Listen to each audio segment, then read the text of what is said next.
Die streeptreë gee toe hulle is verlede naweek Klibbard aarde toegebring.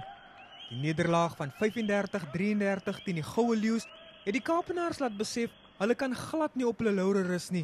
Die naweek ontvang hulle die onvoorspelbare Griekwas, 'n span wat sover die Haie en die Pumas verras het.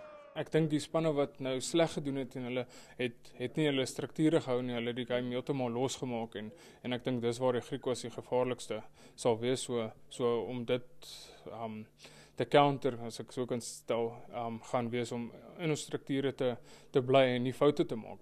Alistair Coetzee het 5 veranderings aan sy beginspan gemaak.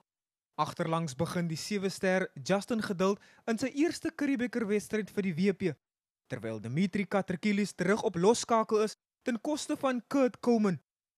Voorlangs is Sukumbuzo Notse die nuwe gesig in die agtal. Hy vervang die beseerde Sia Kolisi op flank. In die voorlei gaan Brock Harris op vaskopste diens doen, terwyl die hakker Skarran Tombeni weer 'n punt aan die nasionale keerders wil bewys. Ja, ons is glad nie tevrede met verlede naweek se vertoning nie. Ons het goed gekyk daarna, in diepte gekyk en ons voorbereiding het goed gegaan vir hierdie naweek. Die wedstryd skop Saterdag om 3:00 af en skeieregter Pro Legote is die man met die fluitjie. Percival Young, Enies, Kaapstad.